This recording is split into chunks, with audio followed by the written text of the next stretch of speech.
Welcome, everyone, to the Four Sacred Gifts podcast. I'm Dr. Anita Sanchez. I'm Nawa, Aztec, and Toltec. And I'm just delighted to have you tune in to this episode and to hear my guest, who's just amazing. But let me just say a few things first, in that the Four Sacred Gifts is based on a prophecy that 27 elders from around the world brought together. And in that coming together, what was very clear is it was 1994, so it wasn't that easy to get everyone together, but that this is one world. And so the voices need to be heard because place is so important where people come from. And so I've got the privilege of interviewing folks, and I know you're going to love this next guest. So with that, I'm just going to say, I'm going to introduce you to Pooven Moodley. Hi, Pooven. Pooven is one of my favorite people. He is an elder. He is wise and caring, and you'll see in terms of his spirit as we go through the interview. So let me read some of his credentials, and I know there's even more, but you have to hear this. Pooven Moodley is an international human rights and environmental lawyer from South Africa and a social justice activist. Pooven co-founded the Earthrise Collective, which weaves ancient wisdom, activism, and alternatives, and that's where I met him. He was previously the executive director of Natural Justice, a human rights and environmental justice nonprofit law firm, representing indigenous and local communities across Africa in their struggles to stop the violation of rights and the destruction of their territories of life. Before joining Natural Justice, Pooven was the international head of campaigns for Action Aid and country director for Oxfam, Great Britain, and South Africa. He has contributed to a range of struggles across the globe, starting with the anti-apartheid struggle in South Africa when he was 14. He is a council member of ICCA Consortium, a global movement of indigenous and local communities protecting their territories, and the chair of the Defending the Territories of Life stream, working with environmental and land defenders. He is on the board of Awana Digital, which backs up indigenous communities and their territories, combining ancient knowledge with other technologies.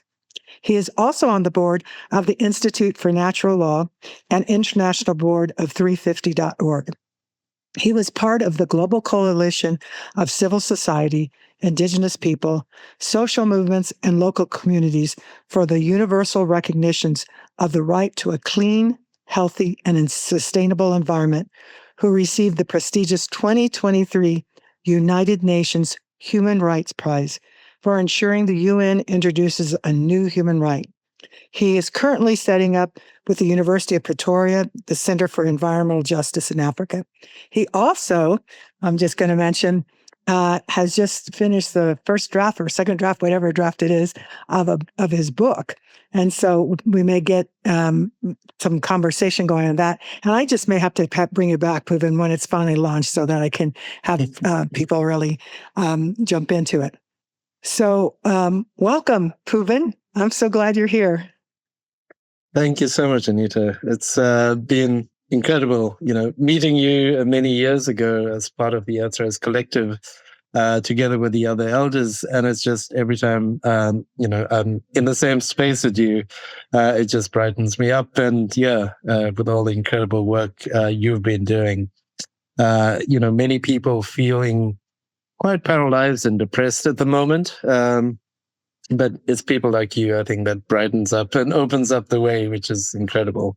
Thank you. People like you too. Thank you. And people like you too. And I can't say enough to the group that Earthrise Collective is so, I will not miss our gatherings every month. It is so powerful, and how everyone is embraced. That is there, the elders speaking, but everyone who comes, and you will hear things, at least for me, I am indigenous, but I also know I'm in the U.S. and that's the air I breathe. So it's not U.S. centric. You really get a sense of the fullness of this hoop of life, and so that's just really wonderful. So Pooven, could we just start a little bit of before we get into, I know, some really meaty questions? Can you let the people know a little bit more about you in terms of personally about your life and, high points in it, and also then connect it to where you are now? Yeah, thank you. Thank you so much. I was thinking maybe, Anita, just to ground a little before I start to speak. So if that's okay to... That's beautiful. And for those listening, if you do want to close your eyes, just my practice, like many of the other elders, to bring us into the same frequency for the conversation.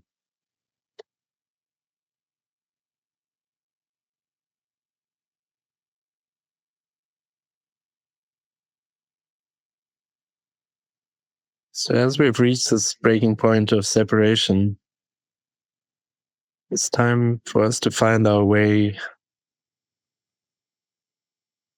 And as we start to find our way, our tendency is to step up. But we've been called to step in. And as we step in, we realize we need to step in even deeper.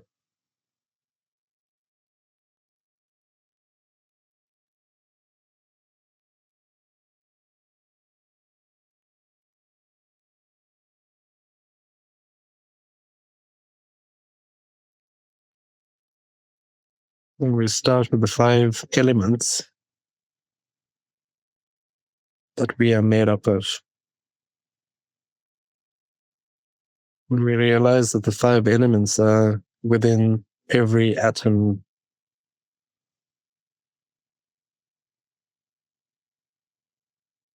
and as we start to focus on the atom within us,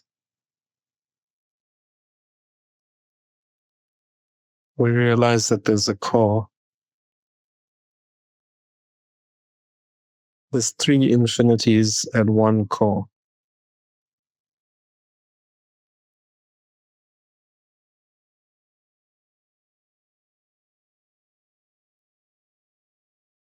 And the 3 infinities are 3 eighths.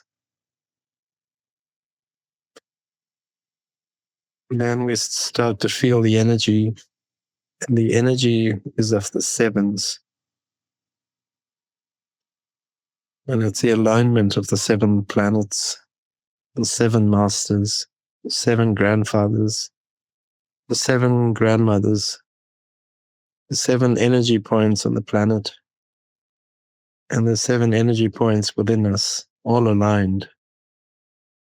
And as the alignment happens, the energy shoots into the core of the atom. And that allows us to start to heal from within the core within us, the core within the earth, and the core of the cosmos. And that healing starts us on our journey towards unification. From the 5 elements, we go to the 4 worlds.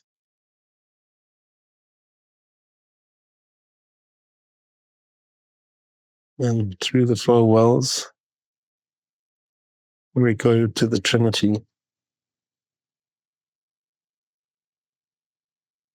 The Trinity of creation, preservation, and destruction. And we realize we're doing that dance of transformation as we are at the point of destruction.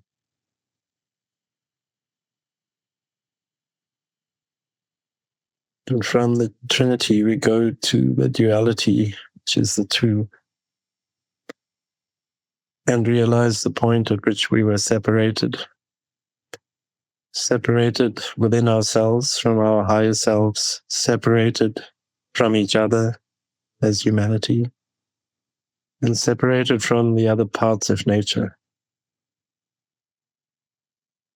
As we understand the illusion that was created through the duality, we start to make the long journey through the one and the oneness.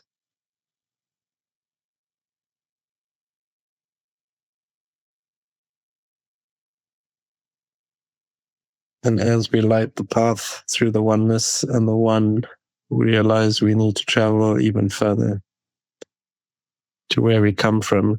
And that's the nothingness, and that's the zero.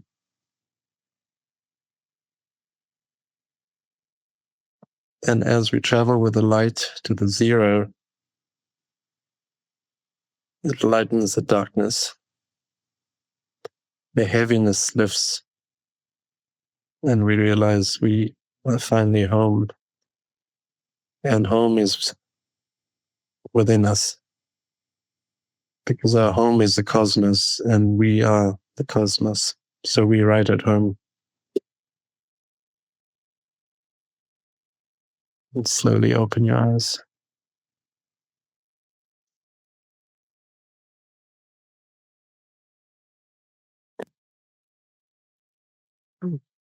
Let me take a couple of deep breaths.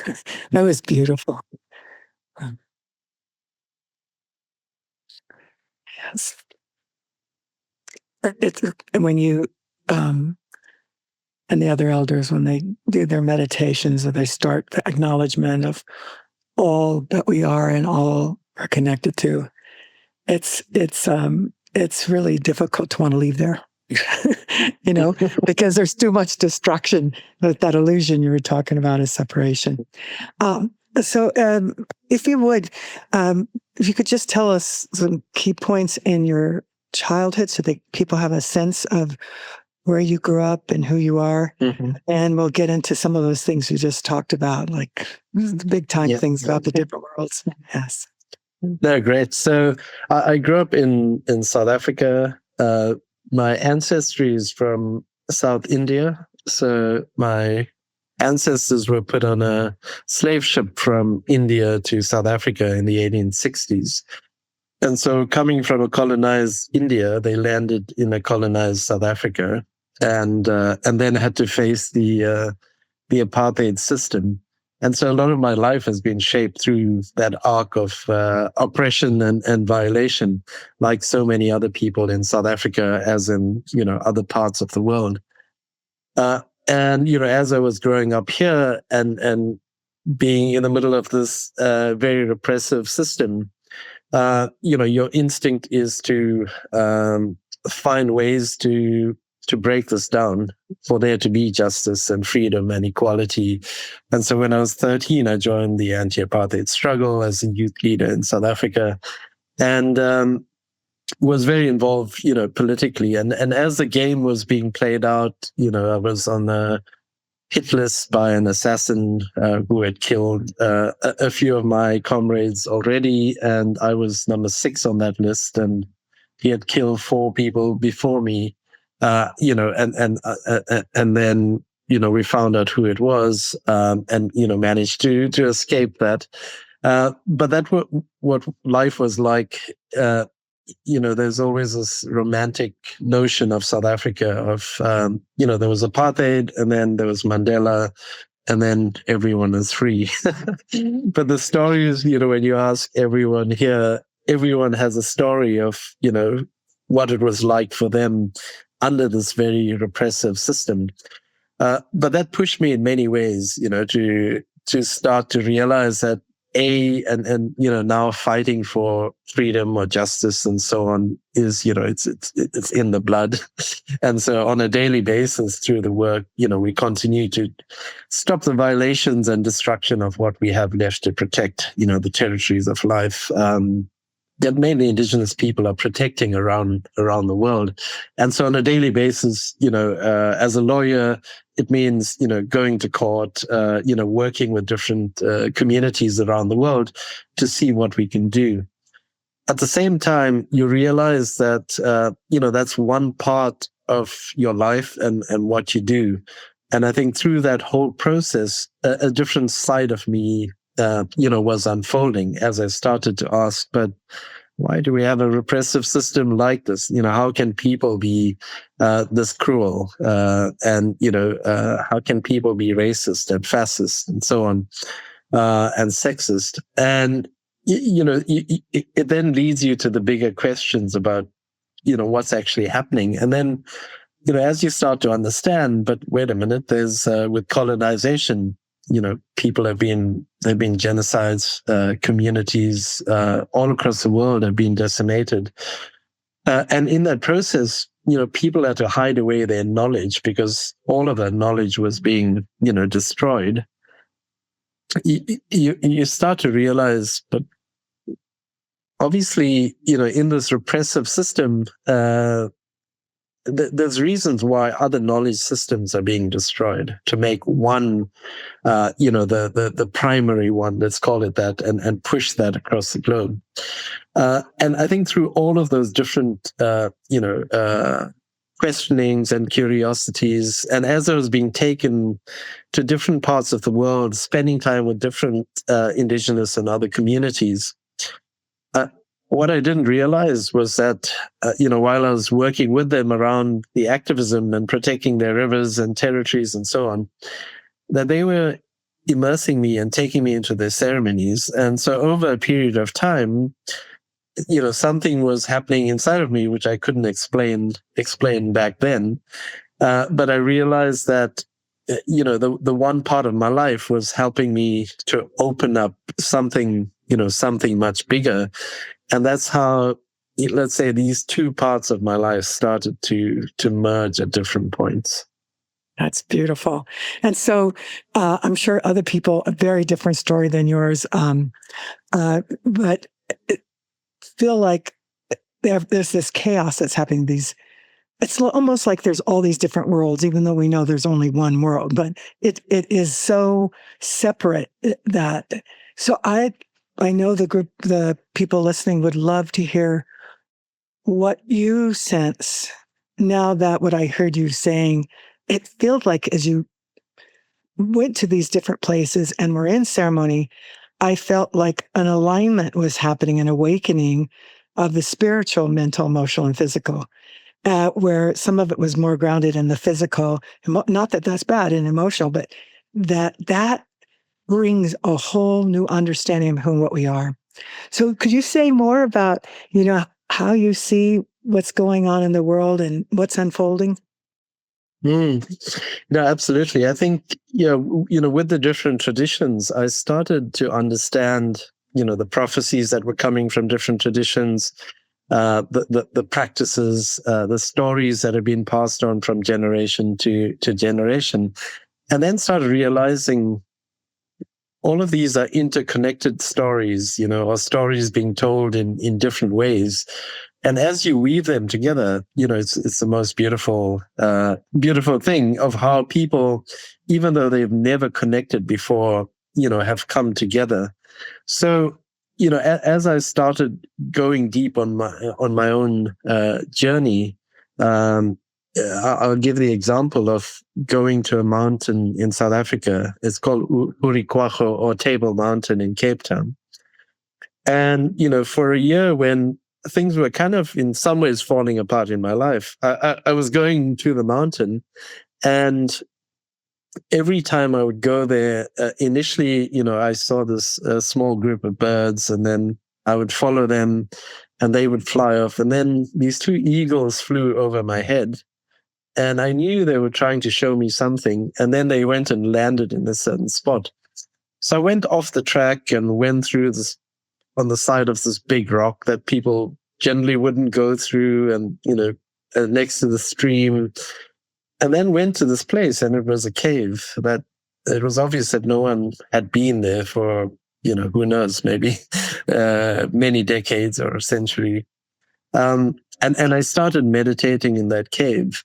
And as I started meditating, initially I was taken to a time when the Khoi and San people, who are the First Nations in South Africa and one of the oldest living people on the planet, went to that time when they were there.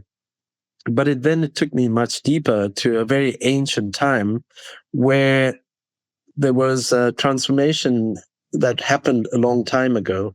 And what I felt was there were 4 guardians of the planet back then. And when the transformation was complete, the 3 guardians left, but the one from the south decided to stay. And when the energy went into that mountain that I was meditating, and that's what I felt. But as I started going through these processes, I realized that I was starting to receive messages. And initially I thought, I'm just making this up. It's from the logical mind. And, like many of us have gone through that process. But then you realize, but I didn't know about these things. How can it be from my mind? Surely it's from like an expanded space. I won't go into a lot of detail, but 3 different parts came to me. One was about the energy points on the planet, where they are, how they work, the whole science of it, what needs to happen, that I will meet the people that I need to meet, to do the work in those different places, and why that's important for the transformation of the planet. The second part was around, it's time for us to gather, and I was shown a process of people that will start to come together, that are slowly starting to understand what's going on and, understanding the fullness of the cosmos. And then we start to connect with each other. And in that connection will unfold something that's required for the transformation as well. And then the third thing that came to me was about sacred artifacts or objects or beings. And I was, again, because I didn't understand the full significance of that, was taken through a whole process of understanding why those are important, to connect in. And then, shortly after that, I got an email inviting me to a Sacred Sites international or global meeting that was happening in South Africa. And then as I shared a few things that came to me, I was told by someone there working with a Kogi from Colombia that, they had received something very similar to this. So as things unfolded, a few years later, I was with the Kogi and a whole range of other traditions from each of the continents, going to all of these energy, points of the planet. And at each energy point, at first you think you're going there to do something, but then you realize actually it's not that. It's something's being done to you. It's our human-centric ego mind. And as I went to these different places, different things started opening up. So when we're doing ceremonies in the Great Pyramid of Giza overnight, many times, the different parts of connection started to come in. Understanding numbers and frequencies and the science behind things. In one of my ceremonies before that, I had a very strong experience connected with Orion. And while I was in the pyramid, that connection was immediate. And then I started to understand, how this energy flow happens in Mount Shasta in California. I was taken through a very different process, which was laying on the snow. And after a while, I could hear the heartbeat of the planet and feel it. And then after a while, I could hear my heartbeat being a bit more exaggerated. And so I was hearing 2 heartbeats. And then I was taken through a process where those 2 heartbeats, became one. And in that moment, there was just like this explosion, of like unconditional love. So, just in each place, I was just shown so many different things and taken through different processes. But ultimately, what I understood is, like we have a Kundalini awakening within ourselves, with these different energy points, at some point of the transformation on the planet, there'd be a Kundalini awakening of the planet as each site is activated and as the energy connects, which means, the frequency of the planet will shift, which means if we are vibrating at a certain frequency and the planet at a very different frequency, there'll be like a dissonance between the two. So we're really being pushed hard for us to go through our process, our own transformation process, And that starts with healing. Yes. Thank you for that. I can just imagine what I was doing listening to you. It can't help but I stayed tuned to what you're doing, but at different points I could feel my own stopped thinking I was crazy. That no, the trees do talk and the stars, all the stuff when I was really little, 3, 4, and 5 that I didn't doubt, but time and being in a different frequency to be able to go back home is really beautiful. So I'm sure people probably have a lot of questions like, okay, so what can they do? Or I don't want into the how-to because I feel like you may have even more about these different worlds coming together. And you just gave us a really good picture in terms of you. And I hear so much from people. What's happening? Who am I? And what can I do? Mm. And I hear you, all those important to step up, but maybe you can say a little bit more about what you found through your journey. You just told us some, but what you would invite other people to actually some of the being and doing that might be a very helpful to them to raise their frequency. Yeah, thank you. I think a lot of the listeners, have been on their own journeys, especially on the question of who am I, right? And it's often difficult to pierce that veil of who we are because we've created these very strong identities of who we think we are.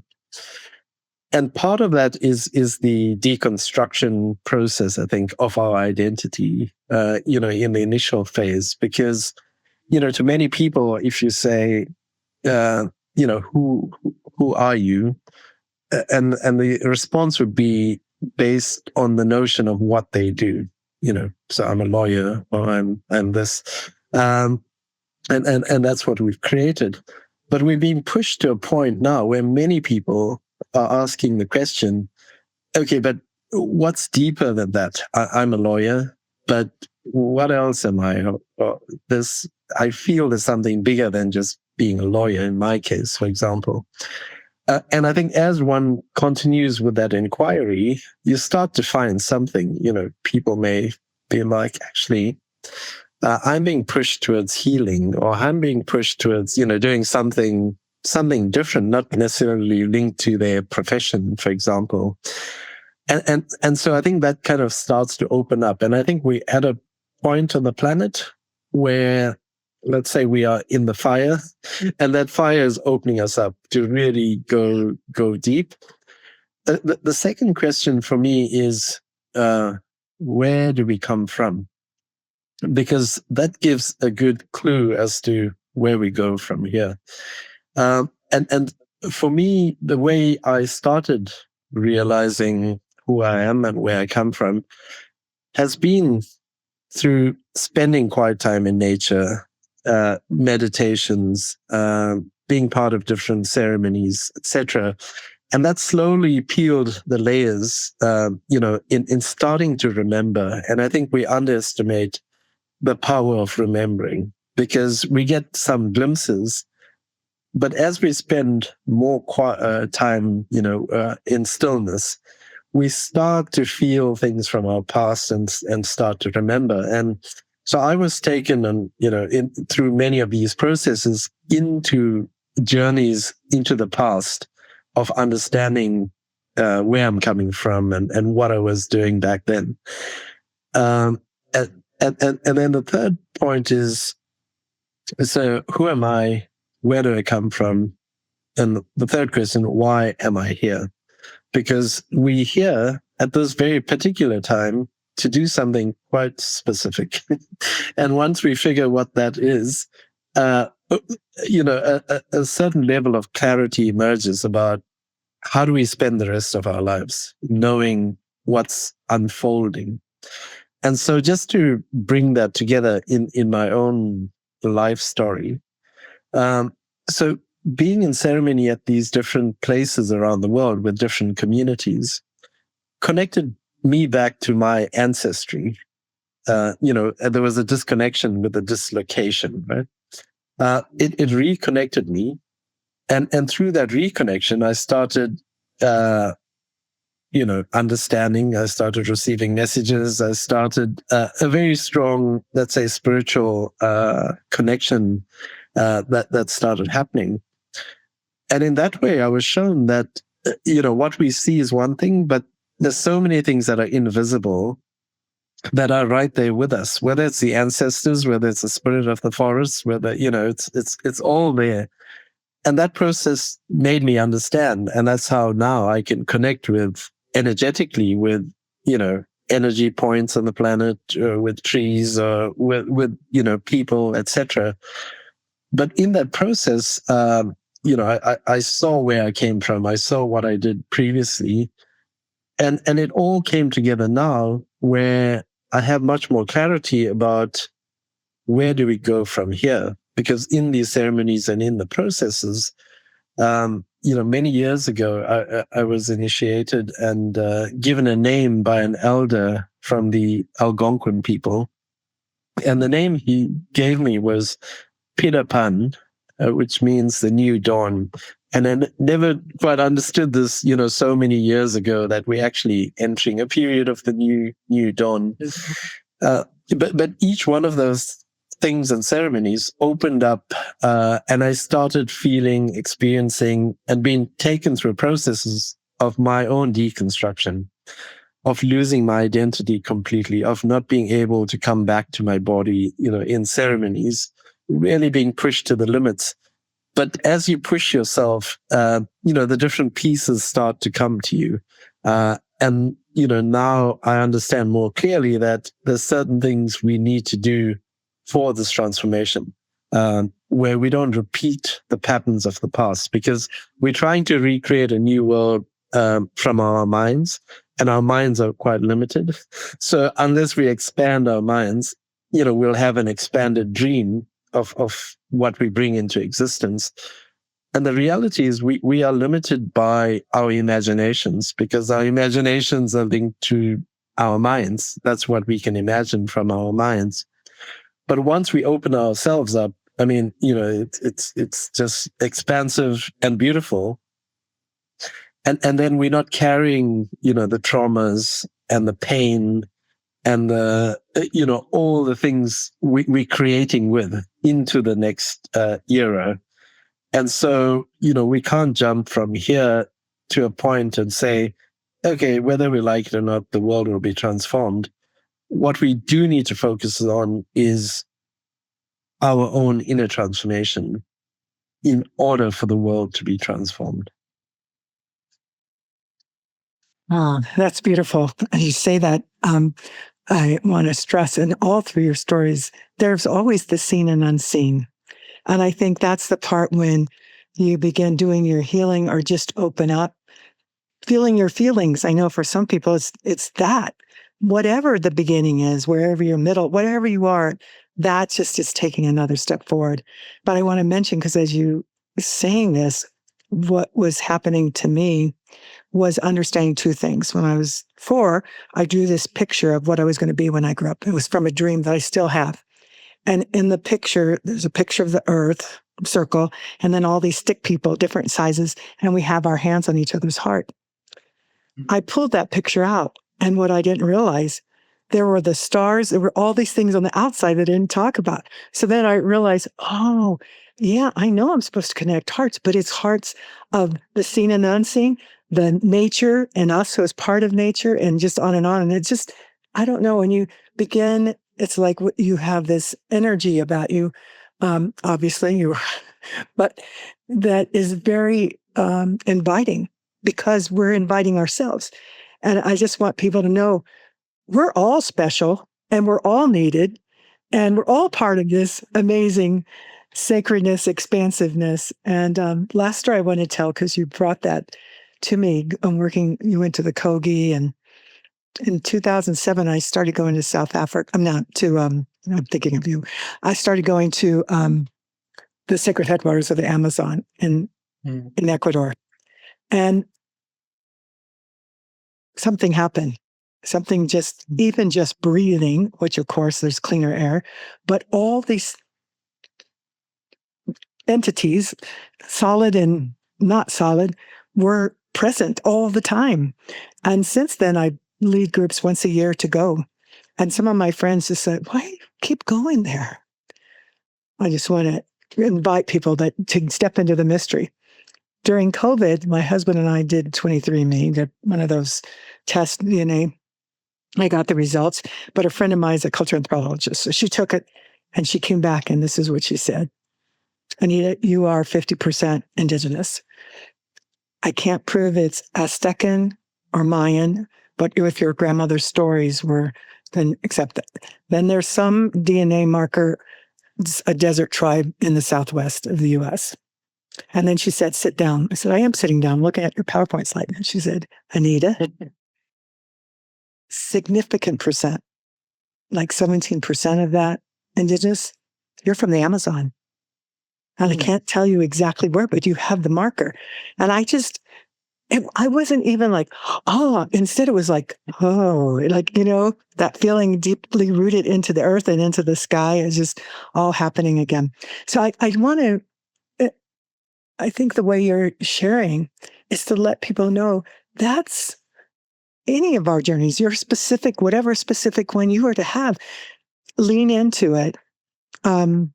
Because we all have wounds, and I don't mean to minimize any of them.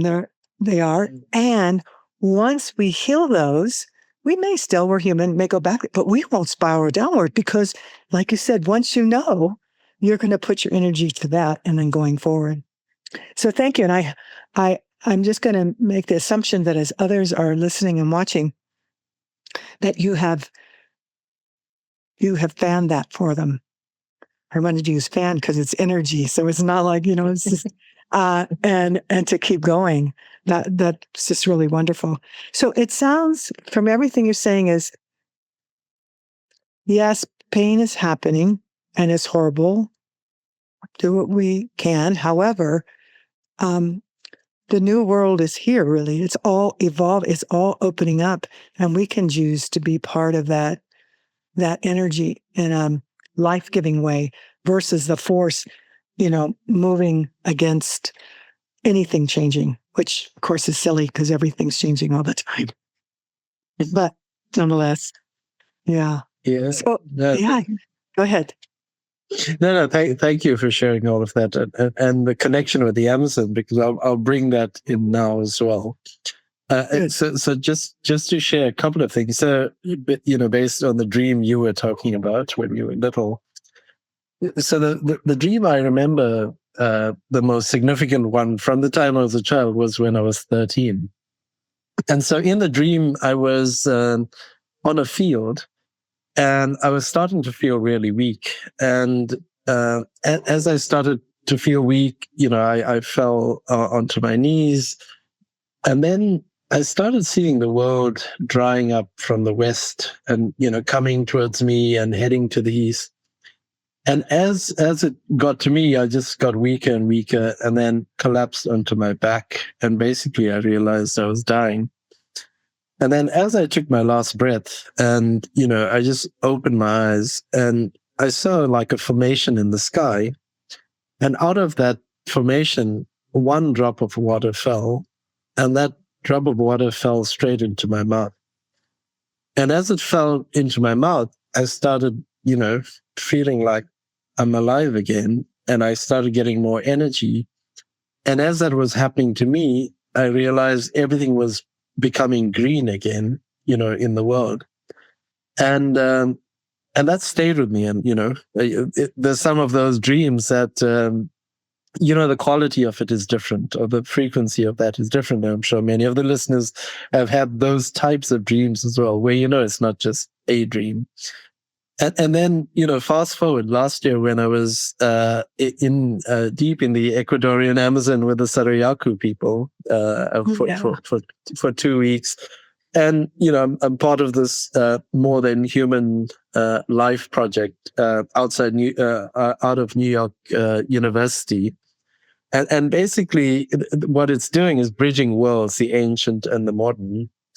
And so, we were there because they're trying to get the legal recognition of the living spirit of the forest, Kausak Sacha. And, as I was there, this one morning I was called to the river.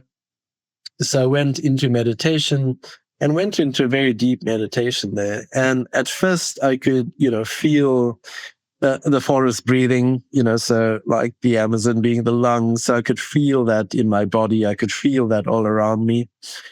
And then I could hear the heartbeat, of the jungle as well. And it was very loud and I could feel it and hear it.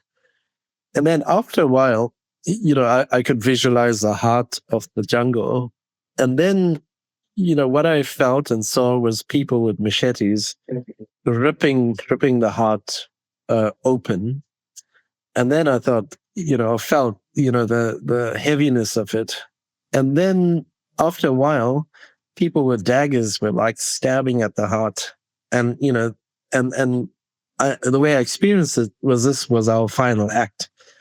Because as the final dagger was going in to kill ourselves completely, it went, and then something happened energetically. All I could feel was energy going across the planet.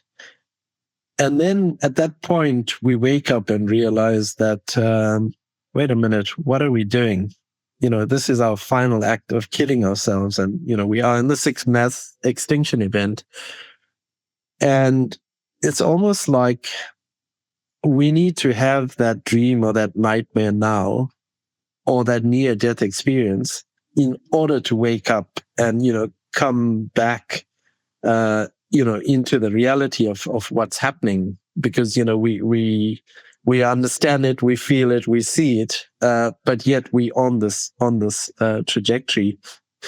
And I think when we were in the Dahab Desert with elders and activists a few years ago, the analogy we came up with was the fact that we in this canoe, and the canoe is breaking up, it's falling into pieces, there's holes in it, and people are being pushed overboard. And we're trying our best to fix it, we're trying to steer it in a different direction, but the current is so strong that it's taking us, and there's a massive waterfall, and we're heading for that crash. So the question is, what do we do? And so part of what we came up with is the reality is we are in that sinking canoe, right? And that's our reality. We can't get away from that reality. So while we are there, it's important for us to do whatever we can, to steady the canoe, to do whatever we can. And at the same time, we have to launch a new canoe that sets a new energetic pathway, and that, we go on that track. Because we can't wait for, the complete destruction to happen before we start to, find a different path. So many people, and I'm sure including your listeners, are starting to realize that we can't put all of our energy into the focus on the destruction that's happening. We'll have to still do things for justice and, to do things in this space. But at the same time, it's kind of like we have to put one foot into that dance of creation, as we in the dance of destruction.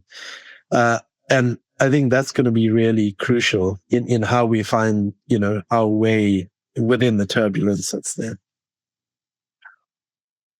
Thank you. I think that what you just shared will be very helpful for people to, it's not as if one doesn't have fear when that canoe is sinking and you can see. However, it's at the same time, what I hear you saying is have that dream, have that also the after. It's some image, something that pulls you in. It made me think of, you may know him, Michael Beckwith, who's a colleague of mine. And he always said, pain pushes till vision pulls.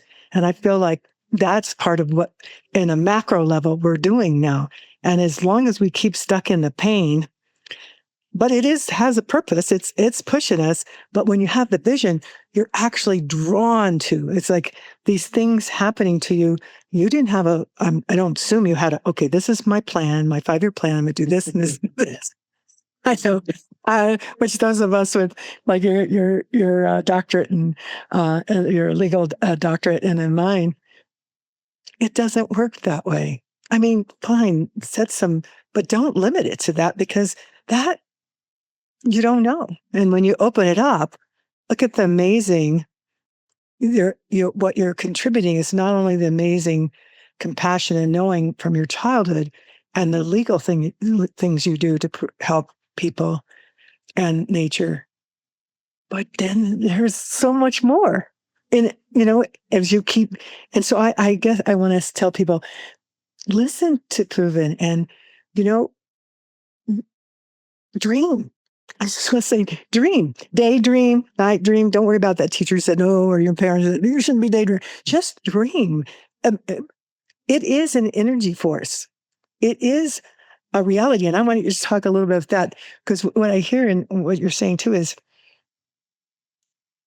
we are not superior. We're with all the hoop of life. And we have a lot of power to create worlds, to create what. And so what do we want to create? Could you say some more about that? I mean, it's about creating, because I feel like you are creating these, going to these, making these bridges that is somehow, even when you say, it's not even a bridge, they're one. Like you said, they're one. It's that illusion that you need a bridge even. So if you could say some more, that would be great. Yeah, and I think the first point being, we always see things outside of ourselves, right? And we appreciate things outside of ourselves. So even with, if you're looking at like energy points or mountains or whatever, we're like, wow. But I think it's really important for us to know that we are the sacred sites ourselves. We are sacred. We are sacred beings. And we all the things we do outside, we give gratitude or we, do different things.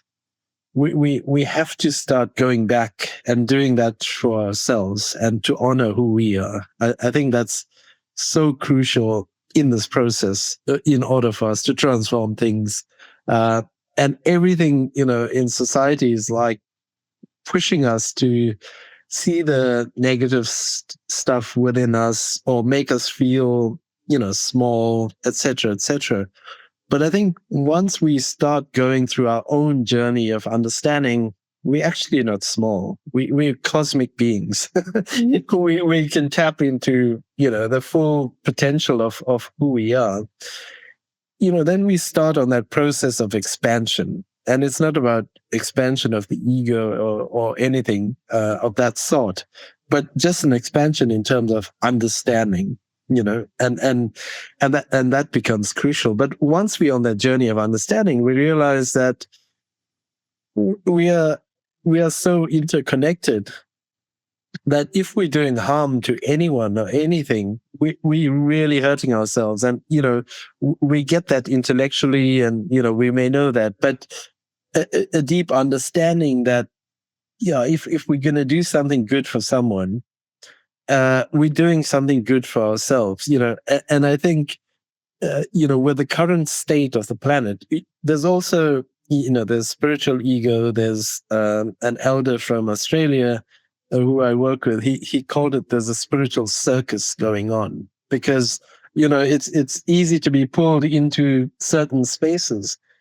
But it's so important to be grounded, to be authentic, all of those things, because we have to do this from a very deep place, where we can't do this transformation or shift where we are if we don't go to that very, very deep place. And so I do think, that's a big part of the inner journey.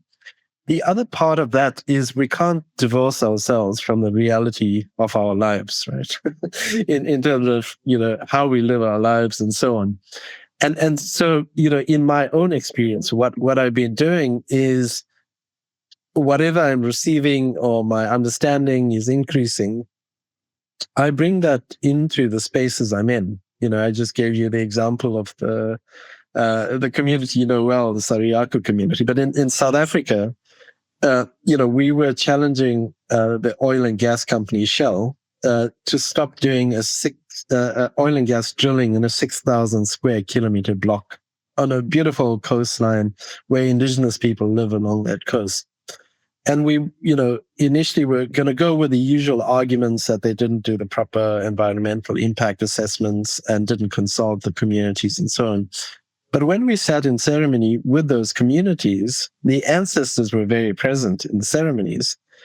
And that inspired us to be like, wait a minute, why don't we argue in court that the ancestors who live in that ocean are going to be disturbed if Shell blasts the ocean nonstop for 8 months with these massive air guns? And the Shell lawyers laughed at us for making that stupid argument they thought we were making. But the judges took us really seriously. And it felt like the ancestors, the whales, the dolphins, and, we're all in the courtroom with us. And we won that case. And Shell appealed and they lost on appeal. But the point I'm making is, as we start tapping into different parts of ourselves or beyond ourselves into the cosmos, the key, I think, is how do we bring that into this world we live in, to do the things we need to do in terms of justice, in terms of equality, in terms of respecting each other, just basic decency as humans. And, if nothing else, if we're just decent human beings, I think that's good enough too. Thank you so much. I know we're getting close to ending. And as you were saying all those things, I just kept going. And now we can say that four-letter word, love. Because even in our pain, if I look underneath it, there's this, why am I in such, because there's this love. It's not just anger. It's go deeper, go deeper. And that's what I hear you saying for all of us, go deeper inside. Yes, deal with what you outside, but also always inward, and then use the seen and unseen, your dreams, that the energy to get a sense of how you can do good, to help with the evolution rather than the destruction. And I think that's just so important. So thank you, Pooven. And before I let you go, I want you to say how people can find you, because I know they will. And I think we touched on some topics of your book, but I'm going to ask you in public here, that when that book comes out, I probably would ask you to come back, because I know people were like, wow, we got to hear this guy again. This is an amazing man, amazing spirit. So could you tell us how they get a hold of you? I think the best is probably the earthrisecollective.com. And that's a collective of elders, activists. So www.earthrisecollective.com, I think would be the best way. And I think, in how things are unfolding, it's incredible how we are finding each other, as we go along. And I think every conversation we have, any ceremony we're in, it just opens up the next door. And I'm sure a lot of people who are listening today, will find ways of connecting with each other or us, in different ways. And that's the beauty of how things are unfolding. Definitely. Well, thank you. Thank you so much. And love to you and your family. And I look forward to when we can be face to face again. And to everyone watching and listening, I thank you. And I think there's nothing more to say. Pooven said it. So listen the second time, if you will. I know I'm going to. All right. Until next time, For Sacred Gifts podcast, please tune in. And you can find it on your favorite podcast app, For Sacred Gifts. Thank you.